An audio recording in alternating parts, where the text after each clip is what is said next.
Sejam muito bem-vindos de volta a mais um boletim informativo aqui do nosso canal. Primeiramente, claro, antes de tudo e qualquer coisa, quero agradecer imensamente a Deus pela oportunidade que Ele está me dando mais uma vez de estar aqui na sua frente, a gente falando sobre política. Vamos aqui aumentar um pouquinho nossos conhecimentos, gente. Tá muita coisa tensa acontecendo ao mesmo tempo. Eu vou trazer muita informação importante nesse vídeo aqui para todos vocês.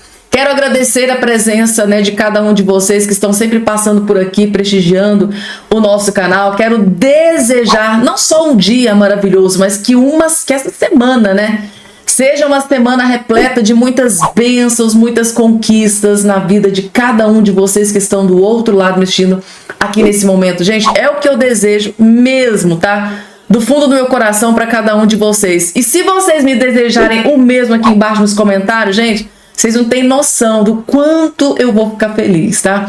Vamos lá, gente, começando aqui. Como eu disse pra vocês, realmente a situação tá extremamente tensa. Tá mais tensa do que a gente imaginava que iria ficar. Eu vou trazer aqui notícias da política nacional e também notícias da política internacional, tá? Próxima informação na tela aqui pra todos vocês. Deixa eu mudar aqui pra ficar melhor pra vocês visualizarem. Vejam só que interessante. Deputado Eduardo Bolsonaro, tá? Para Simone Tebet, segundo a informação, já está criando confusão para atrasar o retorno desse pagamento, tá, dos aposentados. Devolva o dinheiro dos aposentados, seus ladrões. Gente, o que acontece? Há muitos jornalistas, juristas, advogados, vinham se perguntando como que o governo Lula vai fazer para devolver o dinheiro dos velhinhos, gente, tá? E a resposta, gente, foi estarrecedora. Acabou de sair aqui da ministra do Planejamento, Simone Tebet, o que ela acabou de revelar do que o governo Lula vai fazer para devolver esse dinheiro, eu considero um tapa na cara da sociedade. Vejam só. Quem vai ficar prejudicado nessa conta? Todos serão ressarcidos. A única coisa que nós temos que ponderar: o dinheiro que irá ressarcir é não só fruto da apreensão de bens, porque pode ser insuficiente. Se precisar a União complementar, nós iremos complementar. Peraí, ela falou que se precisar a União vai ressarcir os velhos. Como assim? O dinheiro da União é dinheiro dos contribuintes. É o nosso dinheiro. O dinheiro da União é o nosso dinheiro. Pagadores de impostos. Que a gente paga muito imposto nesse Brasil. É isso que eu escutei? É o nosso dinheiro que vai pagar essa roubalheira que o governo Lula fez nas contas dos velhinhos. Deixa eu ver se eu entendi, peraí. Ser insuficiente. Se precisar a União complementar, nós iremos complementar. Mas vamos complementar com dinheiro público. Então temos que ter a responsabilidade de só restituir para quem deve. Porque muita gente pode às vezes esquecer que assinou, ou alguém má fé, sei que serão muito poucos, mas diz assim: eu não assinei e quero restituição de volta. Então, com muita responsabilidade. O problema, a Simone Tebet, ministra do Lula, é a mulher que durante o período eleitoral disse que o PT não tinha coragem de oferecer cargos para ela desistir da candidatura presidencial, porque ela é uma pessoa de muitos princípios, vamos convir. E ela tá falando aqui agora que você, que paga os impostos, vai cobrir o rombo dos parceiros dela do PT. Não é sensacional? Tem como os caras fazerem isso? O Haddad ainda vai botar a taxinha aqui no meio. E ela já tá criando problema. Não vamos ver aqui que fica essa casa, porque a gente já fé que é saudade, que é antidireito, etc. Já tá criando confusão para atrasar o retorno desse pagamento. Devolvam o dinheiro dos aposentados, seus ladrões de velhinhos. Cara, eu não tô acreditando que o governo Lula, tá? Todos os cupinchas, tá? Esse bando de criminosos dentro do governo Lula roubou a torta e a direita. Vocês estão vendo, gente, a definição daquela frase? O crime compensa aqui no Brasil. A gente rouba aqui dentro do governo Lula. Depois o Lula e a sua ministra, os seus ministros, colocam o povo para ressarcir os velhinhos. Vocês estão entendendo aqui a gravidade da situação, gente, tá? Os gestores dentro do governo Lula roubam, saqueiam os aposentados, pensionistas, essa questão aí de empréstimo consignado, roubam sem precedente, gente, tá? E o crime compensa no Brasil, porque agora quem que vai pagar por toda essa roubalheira, por todo esse dinheiro que foi roubado, somos nós, com o dinheiro dos nossos impostos, gente, tá? Vocês estão vendo como o crime compensa dentro do governo Lula? Rouba, que depois a gente bota a conta pro povo pagar. É um tapa na cara da sociedade. Gente, eu não tô acreditando nessa notícia que eu tô vendo aqui. É inacreditável, gente, tá? É inacreditável. Eu fico nervosa, eu fico furiosa, gente, tá? É guerra. O STF declarou guerra à Câmara dos Deputados hoje ao formar maioria para mandar prosseguir a ação do golpe contra Bolsonaro e Ramagem. E tudo indica que a decisão do Supremo será unânime. Olha, eu vou te contar 3 coisas agora nesse vídeo. Primeiro, como que a STF declarou guerra contra a Câmara, humilhando os deputados. Segundo, como que o ministro Flávio Dino se superou na hipocrisia e na leviandade. E no fim, eu quero dizer o que pode, o que não pode nesse caso, e eu tenho uma pergunta para te fazer. Então senta na cadeira para ouvir isso aqui, porque embora a gente soubesse o que o Supremo ia fazer, não deixa de ser chocante ver ele fazendo com os nossos olhos. Olha aqui na Folha de São Paulo a manchete que saiu. STF forma maioria para derrubar manobra. Manobra pró-ramagem da Câmara que daria brecha a Bolsonaro. Manobra? Manobra, Folha de São Paulo. Olha, gente, é difícil não coringar no Brasil com essas coisas. Não só a Folha chamou a decisão soberana da Câmara, correta, legítima, de manobra, como o Globo também chamou. E a Veja também chamou de manobra. Que tragédia nós dependermos de uma imprensa tão submissa aos donos do poder, tão governista no seu desejo de ter acesso às fontes poderosas e ao dinheiro de verbas publicitárias do governo, ao ponto de fazerem uma manchete vergonhosa dessas, chamando de manobra o exercício de uma prerrogativa soberana da Câmara prevista na Constituição, que é perfeitamente legítima. O uso desse termo manobra sugere que a Câmara usou um meio indireto, ardiloso ou até talvez ilegítimo para atingir o seu fim, quando ela não tem nada disso. Ela usou um meio direto, plano, claro, transparente, constitucional, legal, previsto claramente na Constituição. Olha o absurdo ainda que a Folha disse ainda por cima. Olha aqui, a posição do Supremo confronta a decisão da Câmara de sustar toda ação penal contra a ramagem e confirma que a ação dos congressistas não tem o poder de paralisar o processo contra os demais réus, como o ex-presidente Jair Bolsonaro. Não, Folha, não, tudo errado. A posição do Supremo até confronta sim a Câmara, mas apenas porque o Supremo não tem poder para interferir em uma decisão soberana da Câmara dos Deputados e está tentando fazer isso. A Constituição ela fala em suspensão da ação, ou seja, da ação inteira, não em suspensão da ação parcial ou da ação apenas em relação ao parlamentar. E mais, a Constituição também não fala que a decisão da Câmara está condicionada à revisão judicial do Supremo, ou à homologação do Supremo, ou à aprovação do Supremo, não tem nada disso na Constituição. Em tese, a decisão da Câmara ela tem que ser apenas comunicada ao Supremo para cumprimento, ponto final, e o Supremo tem que acatar. Porque o Supremo pode muito, mas esse ponto aqui não pode tudo. Quem pode mais é o Congresso. Quem diz isso não sou eu, é a Constituição. Quem mandou os ministros do STF serem gananciosos e quererem julgar todo mundo no Supremo, mesmo ninguém ali tendo foro, hein? Aliás, se a gente for seguir a lógica deles mesmos do Supremo, de que fatos do ramagem seriam anteriores à diplomação, essa está sendo agora a lógica deles, aí nem o ramagem teria foro, nem ninguém. E agora já votaram então para acompanhar o Moraes, que deu o voto inicial, também o Dino, o Zanin e o Fux. Falta só o voto da Carmen Lúcia. O voto do Fux entrou, foi retirado, vamos ver aí o que vai vir. Tô torcendo para vir uma surpresa boa do Fux, mas a essas alturas a gente não sabe muito o que esperar. Agora, olha que inacreditável o que o Flávio Dino escreveu no voto dele. Isso aqui, gente, é para acabar. E vai deixando seu like aí para a voz da nossa indignação chegar mais longe. Acompanha aí, ó. Flávio Dino deu o voto mais duro. Ele diz que a Câmara, ao tentar suspender todo o processo, ultrapassa suas atribuições constitucionais e tenta promover uma indevida ingerência em um processo judicial de competência exclusiva do Supremo Tribunal Federal.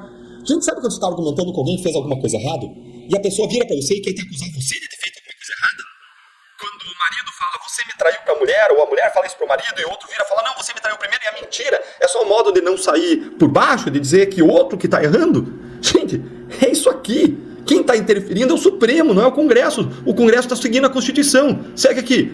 Somente em tiranias, linguagem do Dino, somente em tiranias um ramo estatal pode concentrar em suas mãos o poder de aprovar leis, elaborar o orçamento e executá-lo diretamente. Peraí, de quem que ele está falando aqui?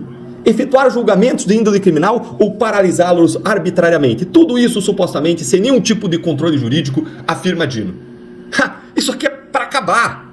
Olha, Dino, realmente, parabéns por sua constatação. Você acabou de descrever o que o STF está fazendo, não o que o Congresso está fazendo. Somente em tiranias um ramo estatal como o STF concentra esse poder de aprovar leis, como o STF faz quando ele legisla toda hora, ao fazer ativismo judicial, marco de terras agrícolas, entrando em políticas públicas progressistas contra a maioria conservadora, elaborando orçamento, como você mesmo, Flávio Dino, está fazendo no caso das emendas, interferindo diretamente no orçamento federal, ao efetuar julgamentos criminais e ao fazer uns correrem em um ano ali e outros andarem a passo de tartaruga, como o caso do Collor, que demorou 10 anos. E aí você tem o caso do Daniel Silveira assim, os casos do 8 de janeiro assim, o caso do Bolsonaro assim, sem nenhum controle, sem coerência, tudo de acordo com a vontade dos ministros, com seus interesses. Tudo isso quem faz é o Supremo. arrastando os processos criminais de políticos corruptos até a prescrição ou até a anulação, né, ministro Dino? A única coisa que a Câmara fez aqui foi paralisar o processo, um poder dado pela Constituição. E é o STF que faz todo o resto, que é a verdadeira tirania judicial. O STF falar que a ação da Câmara é inconstitucional é rasgar a Constituição. O que o STF poderia discutir não é a inconstitucionalidade do que a Câmara decidiu, mas é, no máximo, a cisão do processo em relação ao parlamentar, com base no artigo 80 do Código de Processo Penal, que, em tese, permitiria isso, separar o caso do Ramagem dos outros. Olha aí na tela que eu vou te mostrar. Mas eu já te explico também por que parece que esse artigo não se aplica a esse caso. Dá uma olhadinha aí, ó. Artigo 80 do Código de Processo Penal. Todo mundo que atua aqui na área de processo penal sabe, conhece esse artigo. Será facultativa a separação de processos, vai lá para o final, quando houver um outro motivo relevante, um motivo relevante para o juiz, e o juiz reputar conveniente a separação dos processos. Isso aqui o Supremo poderia aplicar para separar o caso do Ramagem, do caso do Bolsonaro dos outros, ia suspender o do Ramagem e ia tocar os outros. Mas por que isso aqui não se aplica a esse caso? O artigo 80 não se aplica porque me parece que é uma forma de burlar a decisão da Constituição que ela deu para a Câmara fazer de forma soberana. E me parece que é uma forma de burlar essa decisão da Câmara e tocar o processo adiante, vai fazer o STF prejulgar uma série de questões contra o próprio Ramagem, sem que ele esteja se defendendo no processo, o que acaba afetando o próprio julgamento futuro do Ramagem. E isso prejudica a proteção do parlamentar que a própria Constituição quis assegurar ao dar para a Câmara o poder de suspender o processo. Por que esse poder para a Câmara de suspender o processo? Ora, para impedir que um poder haja ou retalie contra o outro, atropele o outro, vingue-se do outro. Então esse é um caso em que a Câmara deve se impor e não arredar pé. Eu estou aguardando ansiosamente a posição do senhor presidente da Câmara, o senhor Hugo Mota.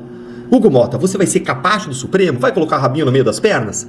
Vai se comportar como um banana ou você vai honrar a sua função de proteger o seu poder, o poder que você lidera na Câmara dos Deputados, contra o acossamento pelo outro poder, hein? Conta aí pra gente, mostra pra gente. Próxima informação na tela, gente. Esse que está aparecendo aqui é o Dr. Jeffrey Schickini. E ele acabou de soltar aqui uma bomba gigante pro lado da Janja da Silva, gente, tá? E a gente tem informação de bastidores que estas informações têm deixado a Janja extremamente furiosa. Porque esse aqui não é o primeiro, não é o segundo, teve mais aí que foi pra cima da Janja com esse negócio de gastos à torta direita. Só que esse aqui é mais grave do que a gente imaginava. Só assistam. Sabe o que eu fiz ontem, Vitória? Diga. Entrei com uma ação popular, fiz um pedido liminar para que a Janja seja proibida de viajar desacompanhada do chefe do Poder Executivo e sem a comitiva oficial. Porque é exatamente o mesmo modus operandi da amante do Lula que vazava com dinheiro roubado da Lava Jato. Quem lembra disso? Eu estive na Lava Jato, Vitória, eu atuei na Lava Jato. 2014, 2015, eu atuei em 7 processos da operação. O meu cliente era um dos principais acusados da operação, era acusado de ser laranja do Alberto Rousseff. Então, em todas as audiências da Lava Jato eu estive. Eu falo pra vocês, sem medo de errar, o PT é uma organização criminosa. O PT é pior que o Comando Vermelho. O PT é pior que o PCC. Eu assisti, Vitória, olho no olho, a 1 metro de distância, o interrogatório do Vacari, do Cerveró. Eu vi aqueles caras vomitando. Quem é PT? Quem é Lula? Então, com base nisso, eu digo, Vitória, pra você sem medo de errar. Porque eu amo o Brasil, eu amo meu povo brasileiro. Essa gente está exportando o dinheiro da corrupção. O Lula voltou para a cena do crime para terminar de saquear o que ele não conseguiu saquear no primeiro e no segundo mandato. Tá aí, gente, tá? Que polêmica, né, gente? Dr. Jeffrey Schickini, né? Viu toda aquela delação, né? O Vacari, Cerveró, gente. Tá naquela época, né? Que eles vomitaram toda a podridão, né? Que envolvia o Lula, o PT, aquele grande escândalo de corrupção, que ali realmente eles entregaram, né, gente? Tá? Foi esse um entregando o outro sem dó e nem piedade. Só que daquele bando de corrupção, né, gente? Daquele bando de corruptos. Quantos estão presos hoje? O crime compensa ou não compensa no Brasil, gente, tá? E tem mais, gente. Saiu essa notícia aqui, gente, tá? Que acendeu um alerta gigante dentro do Palácio do Planalto. Uma notícia terrível, gente, tá? Para Luiz Inácio Lula da Silva. Uma tragédia. Essa história do Lula, gente, ter ido para esse encontro, né, com o Putin, né? na Rússia, ao lado de vários ditadores, gente, isso aqui vai trazer um problema gigante pro Lula. O problema é tão... Magnoli, tá, que é um blogueiro, né, de esquerda dentro da Globo News, tá, criticou o Lula, tá, foi o único representante de uma grande democracia que estava presente no evento do Putin, gente, tá. Lula, gente, tá. Brasil, a gente pelo menos espera que seja uma democracia. Foi o único representante de um país democrático ao lado de todos os outros ditadores, gente, tá? É o Lula jogando o nome do Brasil na lama. Aí os jornalistas militantes, nem eles conseguem passar pano pro Lula, gente. Que vergonha para o Brasil. Foi o único representante de uma grande... Lula foi o único representante de uma grande democracia que estava presente nesse evento. É por isso que, aliás, é o que eu escrevo na minha coluna que sai na Folha amanhã, é por isso que Lula operou como um troféu de Putin lá na Praça Vermelha. É esse o lugar que ele ocupou, um troféu, algo como um escalpo de Putin na Praça Vermelha, a única grande democracia presente na celebração da invasão da Ucrânia, que é o que aconteceu na Praça Vermelha. Por que Lula aceita desempenhar esse triste papel? Porque ele quer algo em troca. O que ele quer em troca? Participar das negociações de paz da guerra na Ucrânia. Ele quer um lugar ao sol no palco iluminado da política internacional. Vamos lembrar que Lula foi ignorado quando tentou fazer isso lá atrás, foi ignorado quando tentou negociar a paz na Palestina, fracassou miseravelmente quando tentou negociar uma eleição livre na Venezuela e agora quer um lugar na mesa. Agora ele pode ter sucesso. Por que ele pode ter sucesso?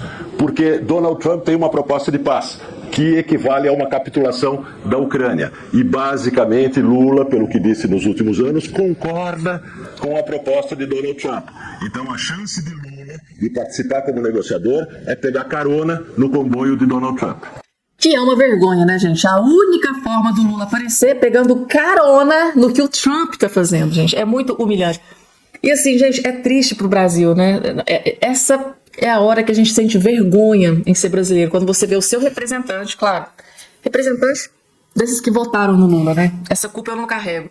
Você vê um presidente do Brasil, só ele de um país que é democrático, ao lado de um bando de ditadores. É ou não é uma vergonha pro Brasil, gente? Meu Deus. Que humilhante.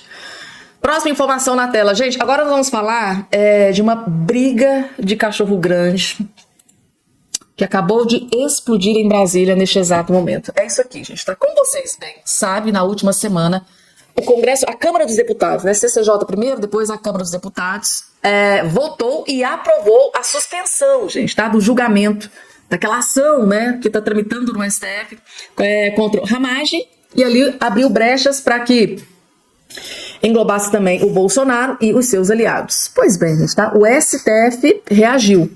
Aí foi lá votar a constitucionalidade e, para surpresa zero de ninguém, a primeira turma do STF derruba decisão da Câmara sobre Ramagem. Tá aqui, ó. Por unanimidade. Essa notícia foi divulgada agora, há poucos instantes. Por unanimidades. Todos, gente, da primeira turma, todos os 5 ministros, por unanimidade, derrubaram a decisão da Câmara sobre Ramagem, tá? Que respinga também no Bolsonaro, né? Que abria precedentes também para o Bolsonaro e para os aliados do Bolsonaro, gente, tá? Essa ação que foi suspensa na Câmara dos Deputados, ela também poderia beneficiar o Bolsonaro e aliados, além do Ramagem. Aí o STF reagiu, foi lá e derrubou essa decisão da Câmara dos Deputados. Daqui a pouco eu vou trazer a reação, gente, da oposição, tá? E da Câmara dos Deputados. Calma que teve reação, tá? A primeira turma, então, do STF decidiu, por unanimidade, derrubar a decisão da Câmara dos Deputados que sustou toda a ação penal contra o deputado Alexandre Ramagem por suposta tentativa do golpe, né? A ministra Carmen Lúcia foi a última a votar neste sábado, acompanhando o entendimento de Alexandre de Moraes, relator do caso. Claro que o Alexandre de Moraes iria tentar derrubar essa decisão da Câmara dos Deputados. O presidente da turma, Cristiano Zanin, e os ministros Flávio Dino e Luiz Fux, decepção, hein, Luiz Fux, também seguiu o relator. Assim, Ramagem responderá pelos crimes. Ou seja, o STF derrubou a decisão, a votação da Câmara, né, gente, tá? O STF derrubou representantes do eleitor, né, do Legislativo. Interessante. Aí, gente, tá aqui. Oposição reage a voto de Moraes que altera a decisão na Câmara, gente, tá? Exatamente. Moraes, relator do caso, tá aqui. Oposição reage. Parlamentares da oposição reagiram ao voto do ministro do Supremo Tribunal Federal, Alexandre de Moraes, que pode alterar a decisão. Já alterou, né? Acabou de sair o resultado. Assim, Moraes votou para limitar. O ministro manteve o andamento do processo contra a Ramagem pelos crimes, tal. Moraes apenas suspendeu o andamento da ação para os crimes de dano qualificado e deterioração de patrimônio tombado, considerando que as penas e tal. Os ministros Cristiano Zanin e Flávio Dino acompanham os votos de Moraes. Dino acompanhou com ressalvas. Em nota enviada à Gazeta do Povo, o deputado Zucco, líder da oposição na Câmara, disse que a democracia não se curva à caneta de um único homem. Deputado Zucco, hein?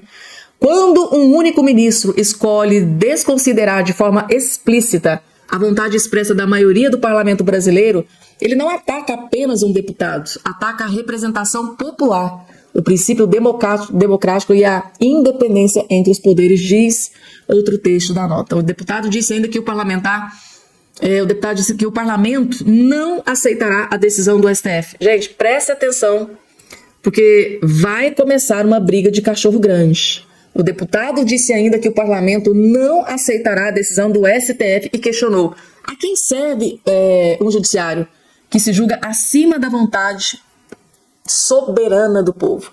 Para o deputado Sóstenes Cavalcante, outro aqui da oposição, líder do partido na Câmara, o voto de Alexandre de Moraes é um tapa na cara da democracia. 315 deputados eleitos pelo povo votaram pelo trancamento da ação penal. Ou seja, gente, o STF acaba de anular 315 votos dentro da Câmara, quase um quórum, gente, tá? Para aprovação de um impeachment, para criação de uma PEC. Foi isso que o Alexandre de Moraes e o STF fez. Tá aqui, o próximo Sóstenes Cavalcante não deixou passar batido. 315 deputados eleitos pelo povo votaram pelo trancamento da ação penal. O STF simplesmente ignora, tá? Quando um ministro humilha a Câmara, ele não ataca só o parlamento, ele afronta o povo brasileiro, escreveu Sóstenes em seu perfil no X. O deputado também reclamou da votação em plenário virtual da primeira turma do STF, quando os ministros apenas depositam os votos no sistema da corte sem discussão nenhuma. Tipo assim, cara, pra que discutir? Vai ali dar seu voto e pronto. Há pouco caso com a situação, né, gente? Ditadura da toga, tá? O comentário voto sobre Moraes. A deputada e líder da minoria na Câmara, Caroline de Tone, disse que o equilíbrio entre os poderes está rompido. A expressiva votação na Câmara a favor do deputado Ramagem, suspendendo a íntegra da ação penal, foi ignorada pelo Judiciário. Hoje o ministro Alexandre de Moraes votou para derrubar a essência dessa decisão. No mesmo dia em que votou pela condenação de Carla Zambelli a 10 anos de prisão e pela cassação do seu mandato, disse a deputada, disse, realmente, gente, tá? No mesmo dia que o Alexandre de Moraes votou para pedindo 10 anos de prisão, cassação da Carla Zambelli, ele vai lá dar o voto para derrubar essa votação de 315, né, parlamentares para suspender essa ação, né, no parlamento. Meu Deus, Deltan Dallagnol já caiu, Daniel Silveira também, 1 a 1, né, parlamentares da direita são alvos, né, e aí que a democracia sofre um verdadeiro golpe, né. Se a gente for parar para pensar, parece que é isso que querem, porque só o lado, a corda tá sempre arrebentando pro lado da direita, né, Daniel Silveira, Deltan Dallagnol, Carla Zambelli agora, Ramagem, Bolsonaro. Interessante, é sempre a direita, né, gente, tá? Os alvos. Muito interessante. Coloca aqui embaixo a opinião de vocês. Tá aí, gente, parlamentares reagiram a esta decisão do STF em derrubar 315 votos dentro da Câmara dos Deputados para suspender essa ação penal contra o Ramagem, né, que poderia beneficiar Bolsonaro e seus aliados. Tá aí, gente, tá? E Lula, gente, tá? Será substituído. É a matéria que está aqui na tela para todos vocês. Lula enviará Alckmin à missa que iniciará pontificado no Papa Leão XIV. Tá aqui, ó. Presidente Lula, do PT, disse nesse sábado que deve enviar o vice-presidente Geraldo Alckmin à missa que marcará formalmente o início, né, do pontificado do Papa Leão XIV. O evento será celebrado na Praça São Pedro, no Vaticano, em 18 de maio, e a declaração foi feita durante conversa com jornalistas em Moscou, na Rússia. Ou seja, o Lula será substituído por Geraldo Alckmin, gente, tá? No pontificado do Papa Leão XIV, né? Porque Geraldo Alckmin, gente, tá? Disse, né? Pela primeira vez vai servir para alguma coisa. Tá aí, gente. A informação foi divulgada aqui nesse dia de hoje, tá? Vamos que vamos, gente, tá? Pessoal, O governo Lula simplesmente saqueando, tá, as contas dos pobres, velhinhos, dos aposentados, pensionistas no Brasil.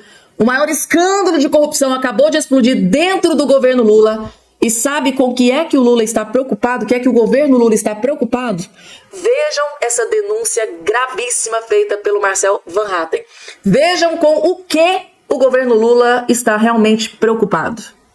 Eu recebi até estarrecido esse ofício de 9 de abril, senhor ministro. Em resumo, o que é? Libera geral para o MST invadir. É uma nota técnica de uma diretora que envia direto para a autoridade policial do meu e de todos os demais estados da federação, dizendo, ó, libera geral, a polícia não se envolve, porque nesse mês de abril nós precisamos garantir que esse movimento que é social e não marginal, eu discordo também, é um movimento marginal, terrorista, que esse movimento possa agir sem nenhum empecilho da polícia, sem participação. Então assim, tem vários problemas nesse documento. Gente, eu recebi até estarrecido um ofício circular MDA número 1 de 2025, de 9 de abril. Queria saber se Vossa Excelência tem conhecimento desse ofício de 9 de abril, senhor ministro. Assinado por Cláudia Maria da Dico, de 9 de abril. O teor é sobre... Foi encaminhado direto ao secretário estadual de Segurança Pública, comandante-gerais de Polícia Militar Estadual, diretores-gerais de Polícia Civil Estadual. Em resumo, passando direto por cima da autoridade do Ministério da Justiça aqui, até onde se sabe, queria saber se o Ministério da Justiça esteve envolvido, e da autoridade local do governador do estado, porque foi do Ministério direto para as forças policiais do Rio Grande do Sul. E em resumo, o que é? Libera geral para o MST invadir. É isso que diz a nota técnica. Em outras palavras, lógico. Mas é um libera geral para em abril deste ano, quando o MST normalmente faz seu abril vermelho, não em Minas Gerais. Aliás, gostei muito do vídeo do governador Romeu Zema e da atitude dele de dizer aqui é abril verde, aqui a produção de todos vai ser garantida, e não invasão, e não baderna no campo. Agora, esse ofício circular, além de, sinceramente, eu acho que não teve participação do Vossa Excelência, mas queria saber se teve. E se não teve também é grave, mas se teve é pior. Ele sai direto de um departamento de mediação e conciliação para as chefias das polícias, para... Digo de novo, faço questão que seja entregue a Vossa Excelência. Para constranger, inclusive, as autoridades policiais que precisam ter toda a liberdade para fazer eventuais reintegrações de posse, prisão em flagrante, tudo o que precisar, mas o que saiu do seu ministério é uma nota técnica de uma diretora que envia direto para a autoridade policial do meu e de todos os demais estados da federação, dizendo, ó, libera geral, a polícia não se envolve porque... Nesse mês de abril, só para concluir, senhor presidente, nesse mês de abril, nós precisamos garantir que esse movimento que é social e não marginal, eu discordo, para mim é um movimento marginal, terrorista, que esse movimento possa agir sem nenhum empecilho da polícia, sem participação. Então, assim, tem vários problemas nesse documento. Muito obrigado pela tolerância, o tempo para encerrar, senhor presidente. Muito obrigado mesmo, porque é um documento técnico. É complicado, foi muito lento, mas ficou muito claro, eu tentei resumir aqui. Passa por cima da autoridade do ministro, porque não tem assinatura sua. Por cima da autoridade do Ministério da Justiça, não tem, pelo menos em nenhum lugar, a menção ao Ministério da Justiça. Passa por cima do governador do estado e vai direto para a chefia da polícia para dar um liberal geral para o MST poder invadir no estado do Rio Grande do Sul e qualquer outro lugar. Está muito errado, senhor ministro. Eu queria, de Vossa Excelência, explicações e mais informações sobre esse documento. Muito obrigado. Isso muito claro pra gente, tá? Deputado federal Marcel Van Hatten foi pra cima, gente, tá? Do ministro do Lula e pediu explicações. Que história é essa, tá? De liberar a polícia, né? Pra polícia não fazer nada, tá? Se algum MST, que são cupinchas do Lula, né, gente? Tá? Vocês sabem que MST são protegidos do Lula. O Lula protege esse tipo de invasores, bandidos, criminosos invasores de terra. Então eles sabem que são muito protegidos por Lula, né? Isso aí vem de décadas e décadas. O que acontece? Parece que surgiu uma ordem assim, ó, polícia não façam nada, não façam absolutamente nada, deixa tudo acontecer.